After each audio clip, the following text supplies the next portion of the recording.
Jisino tangi Nazaret sahi. Bo Nazaret tawono tongi tormani bagi. Johon sabo. Iko omono ang rohormani aborok rei kaitor sabo.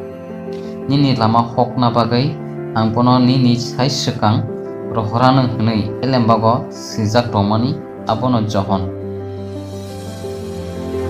Baptisma rinai johon ni ri tamo bai takjak. Mangging gang bukur bai. Emel. Johon ithani phayoi sak ni sumcho gosi phane rok sabo. Jerusalem ni bororok Judea angkor ganang gitei Jordan tima ganang ni bororok. Buri rok ni ogo asainai rok ni bere joton slai kotor kuk sabo. Baptisma rinai johon. Mai basaya anggur putih bonengja aborok sabo. Baptisma rinai johon. Johon tamno cha kok horabai bolong ni piamoru. Jisu johon bai baptisma na phaipru johon jisu no tamok nissa. Ang senang bai baptisma ang tebla aiti bahai neng ani thani phai. Jisu sabo bai baptisma ang johon bai. Jisu baptisma ang bai kheno kaitoni phola bini thani phai mano. Jisu ap phola no tamo haike nokha aro haike nokha. Jisu baptisma ang bayoi bini sako kaitoni phola sok bai kheno sukno hani kokta mahni sajakha. Omono ani khajani sajla ang bonono belaike hamjago. Phola kathar bai tei hor bai baptisma rinai sabo. Jisu bupru Galili o thang johon alango chobjaka khenai khnapru. Baptisma rinai johon ni bokorok tan rinai sabo. Bugra Herod johno tangi kirijak. Johno borok kaham tei borok kathar hini sawi mannai. Jisu Nazaret no yakari kaitoni kokno pirna bagai borot phaika. Zebulun bai Nephtali amtayo Galili ti bomduni khapar naumo. Jisu ni omar busukru ni simi kaitoni kokno pirna chen hamji 30 intri pruni simi. Jisu kaitoni arone kotmaka hamna tamni pirkha. Mol paina sampaka kaitoni har sampaka sumcho yakadi hake kotmaka hamna poito phaidi. Phola Jisu no hajeng pan thorot langpru Jisu salbusuk jaya nang yawi tongka. Salbrusi 40 days 49. Phola bai Jisu hajeng pan thorot langka pru jaya nang yakhe tongwi Jisu okujak pru Soitan wai busuk Jisu no belok phaika. Wai tham 3 time. Soitan Jisu no bahaki belokha. Number 1. Nang kaitoni sajlake o holono ruti ingdi hindi. Number 2. Taun kotharo nokthani posok kusukot pasarui. Nang kaitoni sajlangke hawa baklaidi. Number 3. Hate kusukma kaisawat langui. Sungchana asuk jolma jolsanok phonogui. Nang ano yasku sungui khulumke omoro bebak no angnono rubainai. Jisu ni poila sakri rok sabo. Simon Peter bai Andrea. Jacob bai Johani pophani mungtamo Sebedai. Takirdi tabung simi nang borok romban hinai Jisu sabono sa. Simon Peter no kaitoni har saboni bagai kaitoni thani koi tongnai rokni bagai. Kaitor saboni khano kosang rinai khak khamnai rokni khano. Kaitoni hawa joton slai kotoi sabo. Kerongni kokno kisa phano rakhok yawi. Boino aba haino tongna phurungnai borok. Jeng tamo khlaike sukno hani chini afa sungno nakarnai. Boichina hamya khlaimano jeng nakarkhe. Besakni jati tamono hi mokolno. Jisu loko rokno phurungmani abo boma haike phurung swarganang haike. Nang ano hamrinake hamrui manu hinui sabo Jisu no saphai. Jadi sajak phoroksa. Sumchokno nakarnai sabo. Kaito. Sabat sal sabon bagi klaija. Borok ni bagai. Jisu bini sagri rokni bere sabono buanar jihi. Jacob bai bini takuk johonno. Buanar ji abo tamut manikok. Borok kuirang. Jisu ni sagri khorok besuk dong. Khorok chini 12 person. Jisuni sakri rokni mungtamo Simon Peter, Andrea, Jacob, John, Philip, Bartholomew, Thomas, Mathai, Jacob, Thadai, Simon, tei Judas Iscariot. Jesus saboni sakni mutai hamya maksini nor klai Magdalini Morium ni sakni Jisuno bel sebul bai kobol jak tei mutai hamya bokrok ni phan bai je mutai hamya ruklai nei rok sabo kerong pring nai rok Jesus sabono bini tapok bukuk tei ama hin nai kaitun musungti dongnai borok no Tolong sikiwo klai nai mai sili sabono hin kaitun kok khana kheno khapang srang jagai abono khawo sobo tamokhe tekto manthru eba satuk jakru patcha uslui thangnai borok no lama klai nai mai sili sabono hin kaitun hani kok khanawi romui manya rok no busulungo klai nai mai sili sabono hin kaitun kok no khnawo tamokhe sungjani kok no wanchugo rangri no mokol chungo tongtok chatok no hamjak pugo omo hai borok no buslungo klai nai mai sili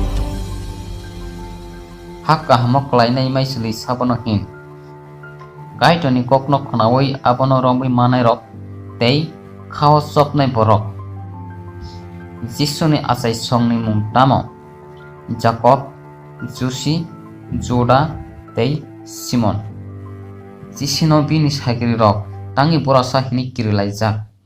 Jisu ti sakati himani bagai. O boro rok bokobai anolobo pia bokhala borokni angbai saljakse. O kok bo diari salangmani kok. Jiseya diari. Korban hinmani abo tamo hinmani kok. Abo kaitoni thania farjak hinmase. Jisuni sakri rokni bisingo Jisuno masia hini gos nei sabo. Peter. Jisu mul filpru bini logi bo sabo no lange hate busugo thang. Peter, Jacob, John. Jisu mul filpru o sakri rok sabo no Jisu bai kok salai tomanuk. Ilia bai musino. Komati borok ni bagai kaitoni ha. Jere heke tongne borok ni bagai. Borok ni sajla tangi sinjaro fai. Boino naina nukna phayo. Hake asuk borok no phiokna bagai bothajakna phayo. Tamok lake sukno hani sini afa suno na karnai. Surishan pro koroksa sukno jolma tongui. A borok no nakarkhe. Boino nakarya borok no kaitor tamok phainai. Kaitor bo a borok no nakarya unai. Hosana tamok mani kok. Kaitor logjak thung. Kotherok thangi bachai hinai sane rok saba. Sarok kairok. Kothengi thangi bachane rok. Borok kamo hai. Sukna hani sori rok hai. Bokok joton slai kotor kuk. Kaitor surai no khabai kokbai yakbai wan sukma bai hamjakmani. Tei sakno hamjakti no buino ba hamjakmani. Kaitor saboni thibai semaitang. Jisuni thibai. Baptisma ranai johoni molo. Saboni hani koktei saboroni kok sajakka kaitoni hani koktei bebak diari rokbai musuni kokrok sabat salni bokrok sabo borokni sajala Jisu Kristo